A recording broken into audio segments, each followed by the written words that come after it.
The military transport shuttle touched down at Seoul Spaceport with a heavy thud that shook the entire landing platform. Steam rose from the hot metal as the engine slowly powered down.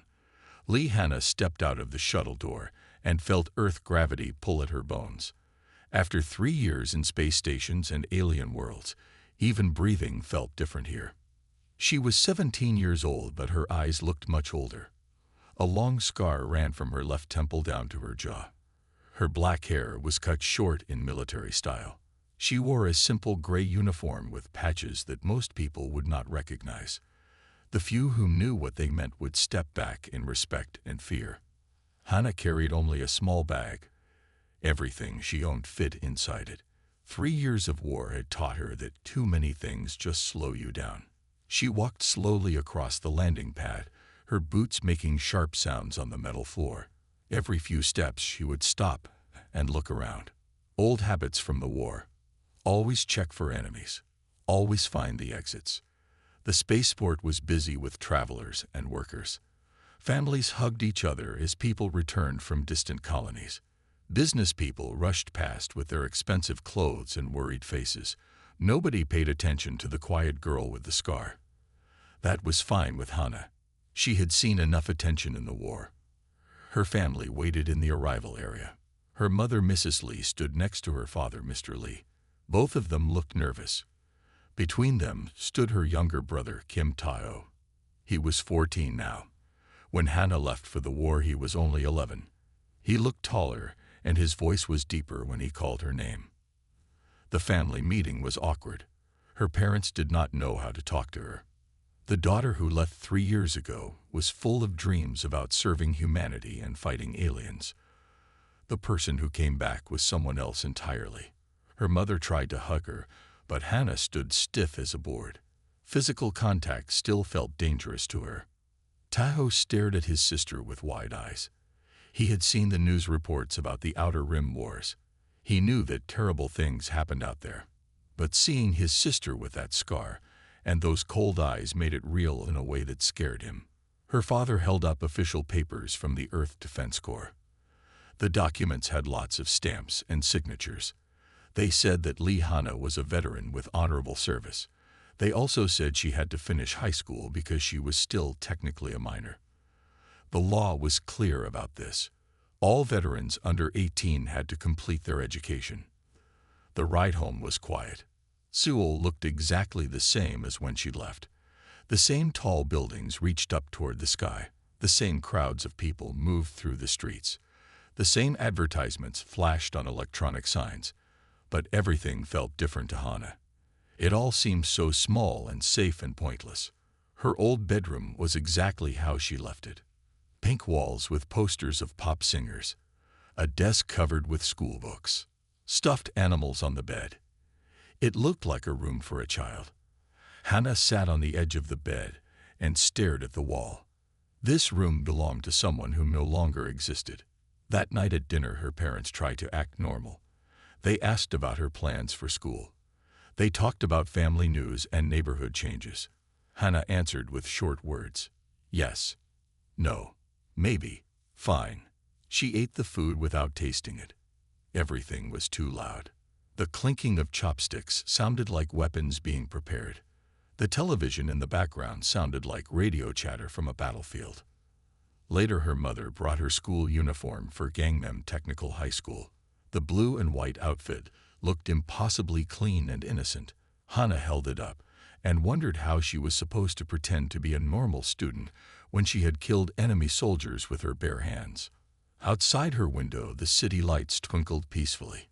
No explosions, no sirens, no ships burning in the sky, just quiet and safety, and the promise of a normal life that felt more alien to her than any foreign planet she had visited during the war. The first day at Gangnam Technical High School felt like stepping into another dimension. Hannah stood at the school gates wearing her new uniform. The blue skirt and white shirt felt strange after years of combat armor. Students walked past her in groups, laughing and talking about things that seemed completely meaningless to her. The school building was 3 stories tall with wide windows and clean walls. Everything looked so bright and peaceful. No blast marks. No emergency bunkers, no defensive positions. Hannah found herself automatically looking for cover spots and escape routes. The habit was so strong she could not stop doing it. Her homeroom teacher, Ms. Hanyajan, was a kind woman in her 30s. She had read Hannah's file and knew the girl was a veteran. But the file did not explain what that really meant. Ms. Han tried to be welcoming and understanding. She assigned Hannah a seat near the back of the classroom, where she would feel more comfortable. When the morning bell rang, Hannah jumped out of her chair and crouched down. The sound was exactly like the alarm that meant incoming enemy fire. 28 students turned to stare at her. Their faces showed confusion and some fear. Hannah slowly stood up and sat back down. Her face turned red with embarrassment. During break time, 3 students approached her desk. Park Minji was a cheerful girl with long hair who seemed to know everyone in school. Choi Dongwoo was tall and played on the basketball team. Yoon Soo-yeon had glasses and always carried the newest phone. Minji smiled and asked where Hannah had transferred from. When Hannah said she was returning after military service, the 3 students looked at each other with doubt. Dongwoo laughed and said she was too young to be in the military. Soo-yeon took a picture with her phone and said she wanted to post it online with a funny caption. Hannah stared at them with cold eyes until they became uncomfortable and walked away. She did not want to explain about the youth volunteer program. She did not want to talk about the war. She just wanted to be left alone. Lunchtime was the worst part of the day. The cafeteria was loud and crowded. Students sat in groups based on their friendships and interests. Hannah took her tray to an empty table in the corner. Instead of eating the school food, she opened her backpack and took out a military meal pack. The other students whispered and pointed at her. Some said she was trying to get attention. Others said she was mentally ill. A few believed she might actually be a veteran, but most thought it was impossible. How could someone their age have fought in a real war? Bai Jinwon was the class president and one of the top students in school. He was curious about the new girl who seemed so different from everyone else. He walked over to Hannah's table and sat down across from her. He asked polite questions about her background and her plans for the future. Hannah looked at him for a long moment. Jinwon seemed genuine and not trying to mock her. But she was not ready to trust anyone yet. She gave short answers that did not reveal anything important. When he asked if she wanted to join any school clubs, she said no and went back to eating her military rations. The afternoon classes were difficult in a different way. Math problems seemed silly when you had calculated missile trajectories under enemy fire. History lessons about old wars felt meaningless when you had lived through a current one. Science experiments were basic compared to the advanced technology she had used in combat. When the final bell rang, Hannah was the first student out the door. She walked home alone while other students went to clubs or hung out with friends. The city streets felt safer than the school hallways. At least outside she could move freely and watch for threats without people staring at her. That evening her brother Tavo asked how her first day went. Hannah just said it was fine and went to her room. She sat at her old desk and stared at homework assignments that felt like they were written for children. Outside her window, the peaceful city continued its normal life, while she wondered how she would survive 4 more months of high school. Oh Sang-hoon ruled the 3rd-floor hallway of Gangnam Technical High School like a king. He was 18 years old and had been held back a year. This made him bigger and stronger than most students. He had 3 friends who followed him everywhere and did whatever he told them to do. Sang-hoon made money by taking lunch money from younger students. He also sold answers to tests and sometimes stole things from lockers. The teachers knew about his behavior, but he was careful not to get caught doing anything too serious. His father donated money to the school, so the principal looked the other way most of the time. For 2 weeks, Sang-hoon had been watching the new girl with the scar. Lee Hannah seemed like an easy target. She was quiet and sat alone. She did not have any friends to protect her. Best of all, she was smaller than him and looked weak. Sang-hoon decided she would be his next victim. On a Friday afternoon after most students had gone home, Sang-hoon and his 3 friends cornered Hannah near the back stairs. The area was empty, and no teachers were around. This was his favorite place for dealing with problems. Kim Do-ho was Sang-hoon's biggest friend. He blocked the top of the stairs so Hana could not run upward. Lee Gun-woo and Park Hyun-woo stood on either side of Sang-hoon. All four boys smiled in the way that bullies do when they think they have found easy prey. Sang-hoon stepped forward and demanded that Hana give him all her money. He said she also needed to bring him lunch money every day from now on. If she refused or told any teachers, he would make her life very difficult. His friends laughed and agreed with everything he said. Hana looked at the four boys without any expression on her face. She did not seem scared or worried. This confused Sang-hoon because most students were terrified of him by now. He decided she was just too stupid to understand the situation. When Hana did not respond, Sang-hoon reached out to grab her school bag. He wanted to search it for money and maybe take her phone too. The moment his hand touched the bag strap, everything changed. Hana moved faster than any of the boys thought was possible. Her left hand grabbed Sang-hoon's wrist and twisted it in a direction that wrists are not supposed to bend. Her right elbow hit him in the solar plexus and drove all the air from his lungs. Before he could even begin to scream, her knee connected with his face, and he dropped to the floor unconscious. The entire fight lasted exactly 12 seconds. Do-ho tried to help his friend, but Hana spun around and kicked him in the stomach. He fell backward down the stairs and landed in a painful heap at the bottom. Gun-woo and Hyun-woo looked at their two friends on the ground, and then at Hana, who was not even breathing hard. She took one step toward them, and both boys turned and ran as fast as they could. They did not stop running until they were completely off school property. Later, they would tell people they had urgent business somewhere else, and that was why they left so quickly. Hana looked down at Sang-hoon, who was starting to wake up.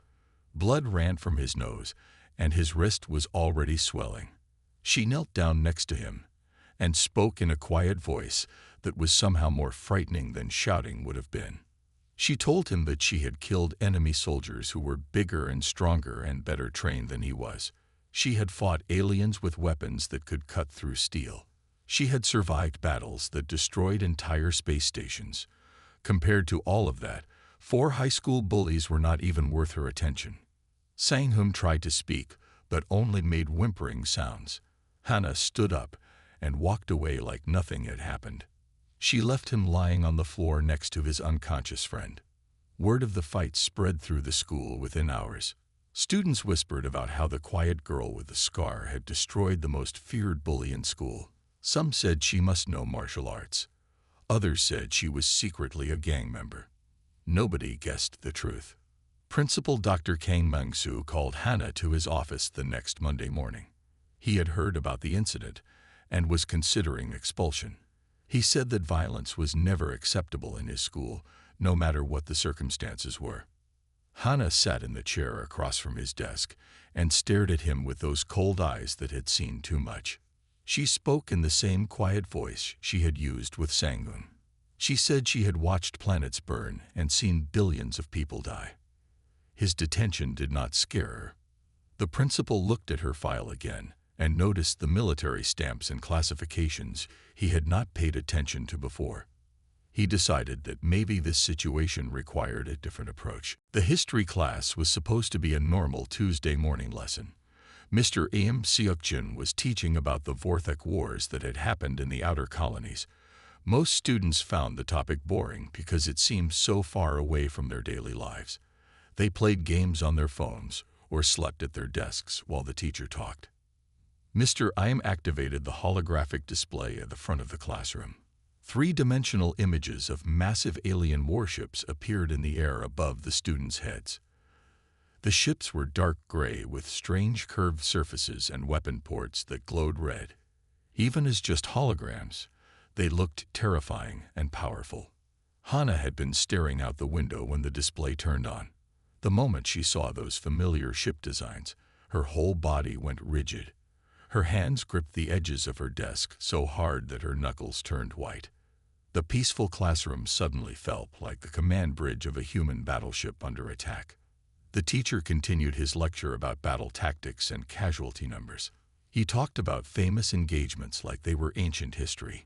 He mentioned the siege of Kepler Station as an example of heroic human resistance against overwhelming alien forces. The holographic display showed the space station exploding in slow motion. Something snapped inside Hannah's mind. She was no longer sitting in a high school classroom.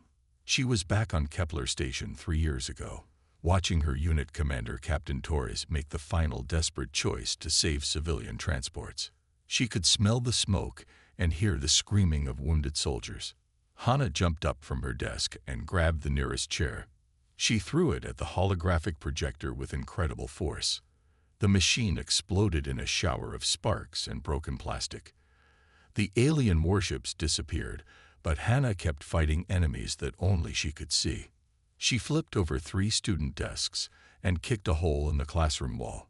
Her movements were precise and deadly, like she was fighting for her life against invisible attackers. The other students screamed and ran for the door. Mr. M pressed the emergency button that would bring security guards. Park Minji tried to help by calling Hannah's name, but Hannah spun around and almost struck her before recognizing that she was looking at a classmate instead of an enemy soldier. The moment of recognition brought Hannah back to reality. She stood in the middle of the destroyed classroom, breathing heavily and covered in sweat. The school counselor, Mr. Park Ju-won, arrived within minutes. He was a kind man who had helped many students with problems like divorce in their families or stress about college entrance exams. But he had never dealt with a veteran who had experienced real combat trauma.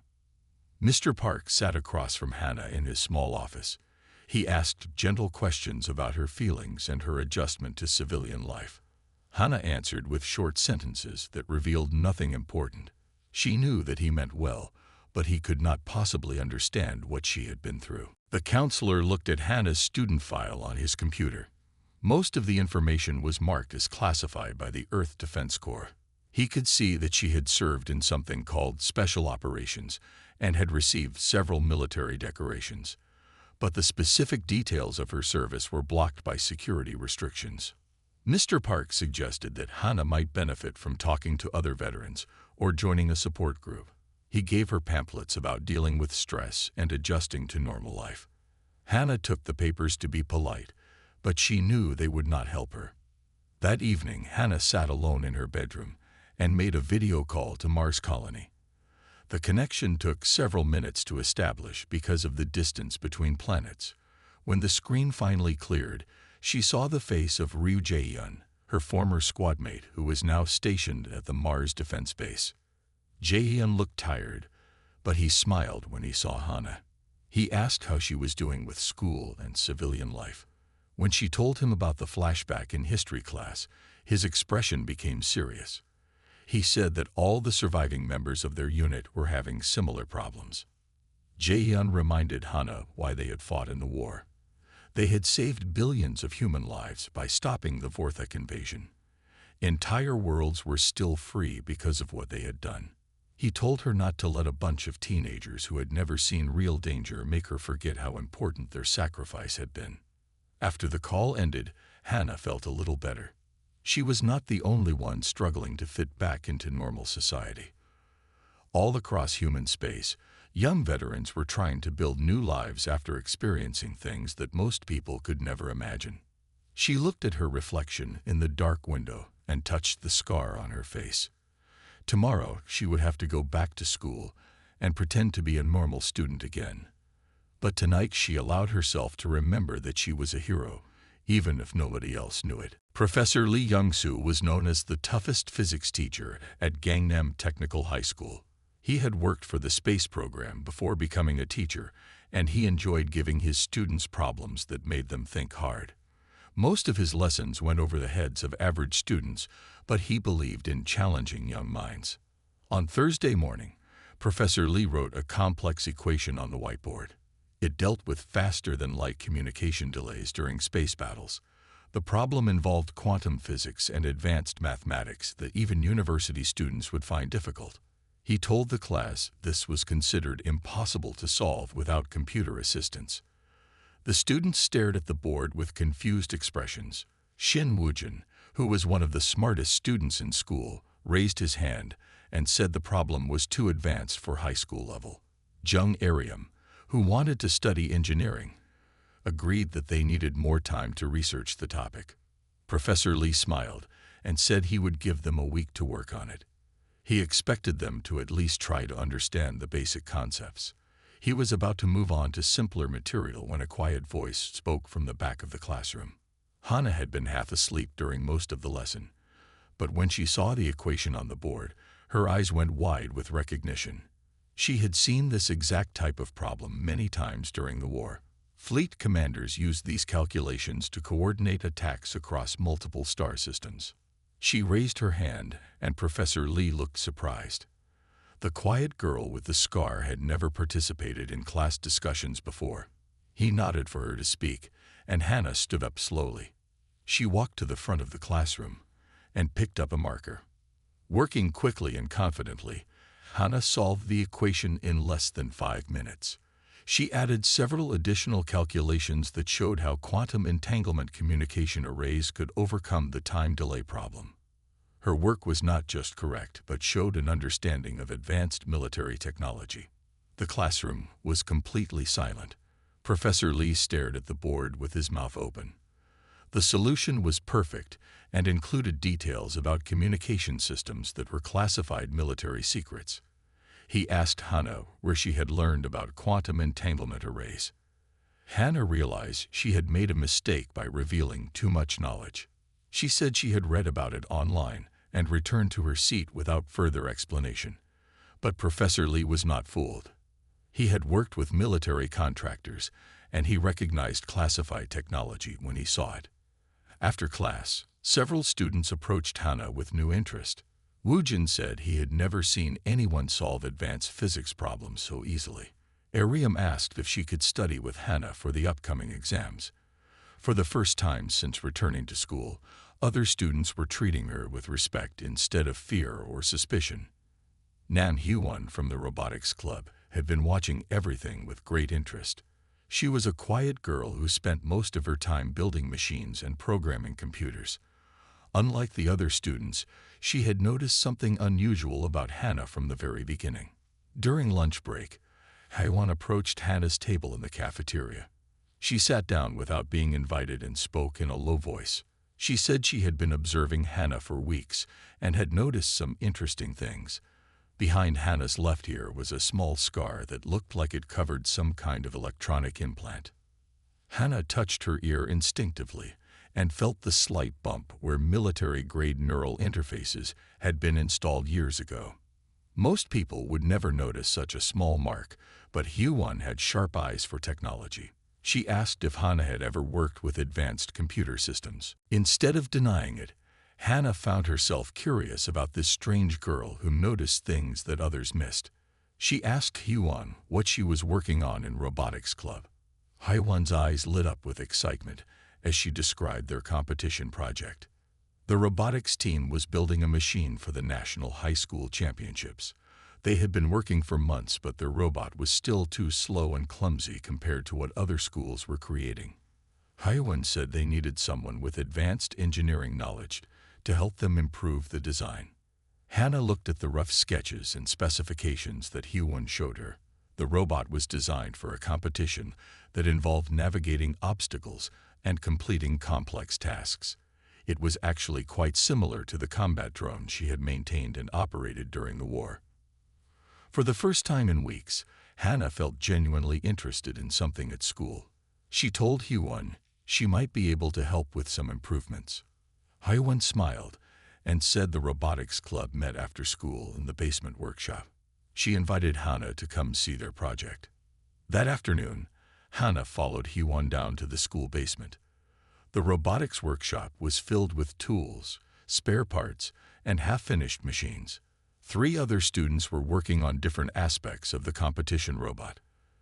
They looked up curiously when Hyewon brought in the mysterious new girl.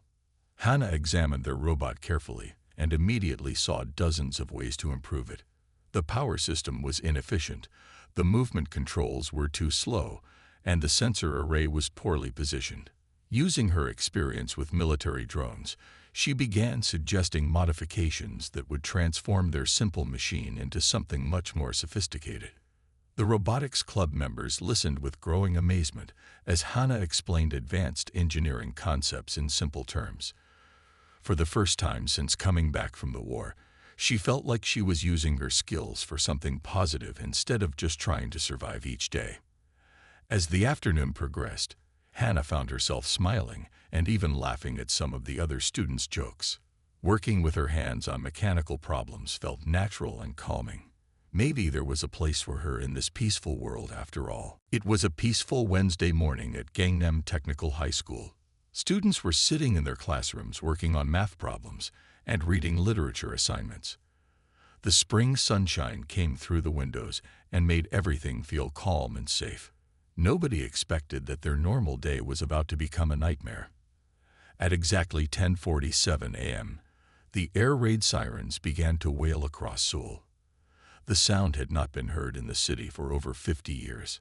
Students looked up from their books with confusion and worry. Teachers stopped their lessons and checked their phones for emergency news updates. Through the classroom windows, dark shapes appeared in the clear blue sky. Vortex scout ships dropped out of hyperspace directly above the city. The alien vessels were smaller than the massive warships from the history lessons, but they were still terrifying to see in real life. Their hulls were dark gray with red lights that pulsed like angry eyes. Panic spread through the school like wildfire. Students screamed and ran toward the exits without any plan or organization. Teachers tried to maintain order, but they had never faced a real emergency like this. The principal's voice came over the intercom system, telling everyone to remain calm. But his words were shaking with fear. In the middle of all this chaos, one person remained completely composed. Hannah stood up from her desk and looked out the window at the approaching enemy ships. She had seen this type of vortex scout formation many times during the war. She knew exactly what they were planning to do and how much time the school had before the real attack began. While everyone else was panicking, Hannah moved to the front of her classroom. Her voice cut through the noise like a sharp blade. She told everyone to stop running and listen to her instructions. Something in her tone made the students freeze and pay attention, even though they barely knew her. Hannah began giving orders with the authority of someone who had commanded troops in battle. She told the students near the windows to move away from the glass. She directed others to help younger students from the lower grades. She sent the fastest runners to check that all emergency exits were clear and unlocked. Ms. Han Yejin stared at her quiet student who had suddenly transformed into a military leader. Hannah told the teacher to contact the Earth Defense Forces and report their exact location and student count. She also instructed her to find out if the school had any emergency supplies or communication equipment. The vortex ships began landing in the school courtyard and nearby streets. Hannah watched their movements and recognized the tactical pattern they were using. These were not random attacks but carefully planned strikes designed to capture important targets. The aliens were looking for something or someone specific. Hannah walked back into the school building while explosions shook the walls around her. The hallways that had seemed so normal just an hour ago were now a war zone. Emergency lights flashed red and white. Broken glass covered the floor from shattered windows. The smell of smoke and alien weapons filled the air. She moved through the corridors like a ghost, staying close to the walls and avoiding the main pathways. Her military training kicked in automatically. Every shadow could hide an enemy. Every corner could be a trap. But she also knew these hallways better than the vortex soldiers did, and that gave her an advantage. The sound of crying children came from the first-grade classroom down the left hallway. Hannah could also hear the heavy footsteps of alien soldiers getting closer to that same area. She had maybe 2 minutes before the vortex found those kids. 2 minutes to save 30 young lives with nothing but her bare hands and whatever she could find in a high school building. Hannah grabbed a fire extinguisher from the wall and removed the safety pin. She also picked up a broken piece of metal from a damaged door frame. These were not the advanced weapons she had used during the war, but they would have to be enough. She had learned long ago that any object could become dangerous in the right hands. The first Vorthak soldier turned the corner just as Hana pressed herself against the wall. The alien was 7 feet tall with black armor that covered most of its body. Its weapon looked like a rifle but glowed with red energy instead of using bullets. The creature moved slowly because it was not expecting resistance from human civilians. Hana waited until the soldier passed her hiding spot. Then she sprayed the fire extinguisher directly into the alien's face. The thick white foam blinded the creature and made it stumble backward. Before it could clear its vision, Hana drove the metal shard into a gap between the armor plates at its neck. The soldier dropped to the ground without making a sound. She picked up the alien weapon and quickly figured out how to use it. Vorthak technology was different from human equipment, but the basic principles were the same. Point the dangerous end at your enemy and pull the trigger. The weight and balance felt familiar in her hands. 2 more soldiers appeared at the end of the hallway. They saw their dead companion and began searching for the threat. Hana stepped out from cover and fired twice. Both aliens fell before they could raise their own weapons. Her accuracy was perfect, even though she had not used a gun in months. The children in the classroom heard the fighting and became more frightened. Their teacher, Mrs. Kim Unji, was trying to keep them quiet, but several kids were crying loudly. Hana knew that the noise would attract more Vorthak soldiers to this area. She reached the classroom door and knocked in a specific pattern that military personnel used to identify themselves to civilians. Mrs. Kim opened the door carefully and gasped when she saw Hana holding an alien weapon. Behind the teacher, 30 first-grade students huddled together on the floor. Hana told Mrs. Kim that they needed to evacuate immediately. She explained the safest route to the emergency assembly point and gave the teacher simple instructions about keeping the children together. Mrs. Kim asked how a high school student knew so much about military tactics and weapons. Before Hana could answer, her enhanced hearing picked up the sound of more Vorthak soldiers entering the building. At least 6 of them were moving toward this section of the school. She told Mrs. Kim to take the children and run while she held off the enemies. The teacher protested that Hana was just a student and should come with them. But Hana was already moving toward the sound of approaching footsteps. She called back over her shoulder that someone had to slow down the aliens or none of them would make it out alive. The next 5 minutes turned Hana into a legend that would be talked about for years. Security cameras throughout the school recorded everything as she fought her way through alien soldiers with skills that no normal teenager should possess. She moved like a professional warrior, using advanced combat techniques and tactical thinking that could only come from real battle experience. News drones from television stations arrived just in time to capture footage of a 17-year-old girl single-handedly defeating an entire Vorthak infiltration unit. The videos spread across human space within hours. People watched in amazement as the quiet student with the scar transformed into a deadly fighter who saved dozens of lives. By evening, reporters had identified Hana and begun digging into her background. Military records that had been classified for security reasons were suddenly declassified by emergency order. The world learned that Lee Hana was not just any veteran, but a decorated hero of the Outer Rim Wars. She had fought in the Battle of Proxima Centauri, where outnumbered human forces held off 3 Vorthak fleets. She had survived the Titan offensive that cost the lives of 10,000 soldiers. She was the youngest person ever to receive the Terran Cross for Valor, the highest military honor that humans could award. When Hana finally walked out of the school building, she found news cameras and military vehicles waiting for her.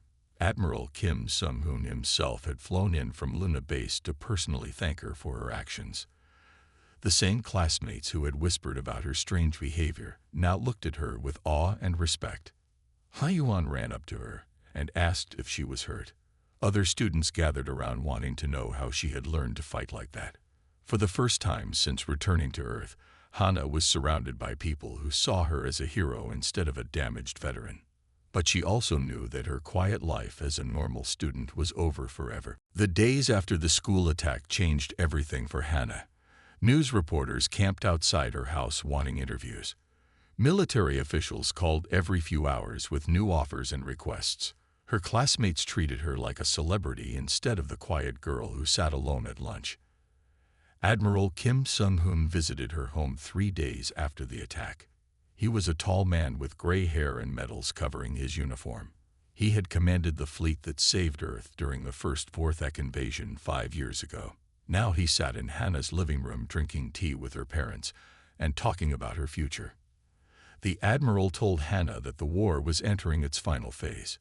Human forces were preparing for a massive assault on the Vorthek homeworld that would end the conflict once and for all. They needed experienced fighters who knew alien tactics and could lead special operations missions. He offered her immediate reinstatement with the rank of lieutenant. Hannah looked around her family's small living room. Her mother was trying not to cry.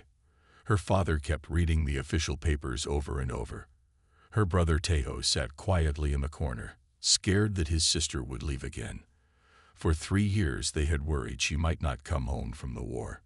Now the war wanted to take her back. At school, everything was different, but not necessarily better. Students who had ignored her before now followed her around asking questions about space battles and alien weapons. Teachers spoke to her with nervous respect, like she might explode at any moment. The principal gave her special privileges that she never asked for and did not want. During lunch, Hannah sat with the robotics club for the first time. Haiwan, Woojin, Arium, and the other members treated her almost normally. They were amazed by her military background, but they also remembered that she had helped them with their competition robot. To them, she was still the person who had shown them how to improve their engineering designs. But even this peaceful moment was interrupted when the school's emergency alarm system activated. This time it was not alien ships in the sky. The alert came from the Seoul Defense Command warning about Vorthek assassins who had infiltrated the city. Intelligence reports suggested they were targeting specific individuals who had caused problems for their invasion plans. Hannah immediately understood that she was probably one of their targets. Her actions during the school attack had been broadcast across human space. The Vorthek leadership would want revenge against the human teenager who had killed their soldiers and rescued civilian hostages. They would also want to prevent her from rejoining the military for the final offensive. Principal Dr. Kang announced that school was being dismissed early for security reasons. Students began leaving in groups while police officers and Defense Force personnel took positions around the building. But Hannah knew that conventional security would not be enough to stop trained Vorthek assassins. She was walking toward the main exit with her classmates when her enhanced hearing picked up a sound that made her blood freeze. The high-pitched whine of Vorthek stealth generators powering down. The aliens had been invisible and were now preparing to attack. They were already inside the school building. Hannah pushed Taewon behind a concrete pillar just as red energy bolts began flying through the hallway. 3 Vorthek assassins materialized out of thin air, their armor designed for stealth operations rather than open combat. They moved with deadly precision toward where Hannah had been standing moments before. But Hannah was no longer there. She had rolled behind a row of lockers and was already planning her counterattack. The assassins were better equipped than the soldiers from 3 days ago, but they had made a crucial mistake. They had attacked her while she was surrounded by people she cared about. The other students screamed and ran in all directions. Woojin tried to help by throwing a textbook at one of the aliens. Arium pulled out her phone to call for help. Ms. Han shouted for everyone to get down on the floor. Normal people trying to deal with an impossible situation. Hannah emerged from cover moving faster than human reflexes should allow. Her neural implants had activated combat mode, speeding up her reactions and enhancing her strength. She had not used this military technology since the war ended, but her body remembered how it felt to become something more than human. The first assassin fired at her, but she was already somewhere else. She grabbed a fire axe from the emergency case and threw it with perfect accuracy. The weapon spun through the air and buried itself in the alien's chest armor. The creature fell backward and did not get up. The second assassin tried to use its stealth generator to disappear again, but Hannah's enhanced vision could track the slight distortion in the air that the technology created. She picked up a broken piece of concrete and hurled it at the invisible enemy. The impact knocked the alien into the wall and damaged its cloaking device. The third assassin was the most dangerous. It moved like a professional killer, and its weapons were more advanced than standard military equipment. This creature had been sent specifically to eliminate Hana, and it would not be stopped by improvised weapons or lucky shots. Hana and the alien circled each other in the destroyed hallway, while her classmates watched in terror and amazement. They were seeing their fellow student transform into something that seemed almost superhuman. Her movements were too fast, and her strength was too great for a normal 17-year-old girl. The fight lasted less than a minute but felt like hours. When it was over, all three Vorthek assassins were dead, and Hana stood among their bodies, breathing heavily. Her neural implants slowly powered down, and her enhanced abilities faded back to normal human levels. Her classmates stared at her with expressions of awe and fear. They had just witnessed their quiet classmate become a living weapon capable of defeating enemies that would challenge trained soldiers. The girl they thought they knew had revealed herself to be one of the most dangerous humans alive. Hyun was the first to speak. She asked if Hana was really human or if the military had turned her into some kind of cyborg. The question hung in the air like smoke from the battle that had just ended. 2 weeks after the assassin attack, Seoul faced its greatest test. The Vorthek Empire launched their final desperate assault on Earth itself. Massive warships filled the sky above every major city. This was not a small raid like before. This was an invasion designed to destroy humanity's homeworld and break their will to fight. The Earth Defense Forces fought bravely, but they were outnumbered 10-1. Enemy ships rained destruction down on military bases and government buildings. Alien ground troops landed in parks and shopping centers. The battle for Earth's survival had begun and humans were losing badly. At Gangnam Technical High School, Principal Dr. Kang had converted the basement into an emergency shelter. Students, teachers, and families from the neighborhood crowded into the underground space, while explosions shook the building above them. Everyone was scared, but they tried to stay calm and wait for the military to save them. Hana sat with her classmates in a corner of the shelter. Hyun held a tablet showing news reports from around the world. The situation was the same everywhere. Human forces were being overwhelmed by superior numbers and technology. Earth's orbital defense platforms had been destroyed. Enemy troops were advancing toward the city centers. Admiral Kim Sung-hoon's voice came over the emergency broadcast system. He announced that all available personnel should report to their nearest military station. The Earth Defense Forces needed every trained fighter they could get. This included all veterans, regardless of age or current status. Bai Jinwan looked at Hana and asked what she was going to do. Everyone in the shelter knew about her military background now. They had seen the news reports about her heroic actions during the school attack. If anyone could help turn the tide of battle, it would be the girl who had already saved so many lives. Hana stood up slowly and looked around at the frightened faces of her classmates and neighbors. These were not soldiers or space marines. They were ordinary people who had never asked to be part of a galactic war. But the war had come to them anyway, and now they needed someone to protect them. Instead of leaving for the military station, Hana began organizing the civilians into defensive positions. She taught Jinwon how to plan tactical movements and coordinate different groups. She showed Minji how to manage supplies and keep track of who needed medical attention. She trained Woojin in basic combat engineering using equipment from the school's workshop. When Dongbu asked why she was not rejoining the military, Hana explained that the defense forces had thousands of trained soldiers. But these civilians had only her. Her duty was to protect the people who could not protect themselves, not to fight in space battles that others could handle. The basement shelter became a command center under Hana's leadership. She used her knowledge of Vorthak tactics to predict where the aliens would attack next. She organized patrols to watch for enemy infiltrators. She set up communication networks to coordinate with other civilian groups across the city. When alien soldiers finally reached their neighborhood, they found something unexpected. Instead of helpless civilians hiding in basements, they encountered organized resistance led by someone who understood their weaknesses. Hana's improvised militia fought with courage and intelligence that surprised the enemy forces. The battle for Seoul lasted 3 days. Hana and her classmates held their sector against multiple alien assaults. They rescued trapped families from destroyed buildings. They shared food and medical supplies with anyone who needed help. They proved that ordinary humans could become heroes when they fought for their homes and communities.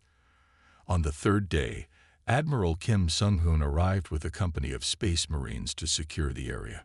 He found Hana directing rescue operations while her former classmates worked alongside professional soldiers as equals. The Admiral offered her one final chance to accept any assignment in the military that she wanted. Hana looked at Hoiwon, who was teaching younger students how to use emergency radio equipment. She saw Jinwon coordinating with Marine officers about evacuation routes. She watched Minji distributing medical supplies to injured civilians. Her classmates had become something more than they ever thought possible. She declined the Admiral's offer with a smile. She told him that Gangnam Technical High School needed a new security advisor, someone who could teach students about real-world dangers while helping them prepare for whatever challenges the future might bring. Someone who could protect them without taking away their chance to live normal lives. The war ended 2 months later when human forces finally destroyed the Vorthek homeworld. Peace returned to Earth and the galaxy. Children went back to playing in parks. Adults returned to their jobs and daily routines. Life became normal again for most people. At Gangnam Technical High School, Hana sat in the cafeteria eating lunch with her friends. She still scanned the room for potential threats out of habit. She still carried scars from battles that most people would never understand. But she was no longer alone with those memories. Her brother Taeho visited her at school that afternoon.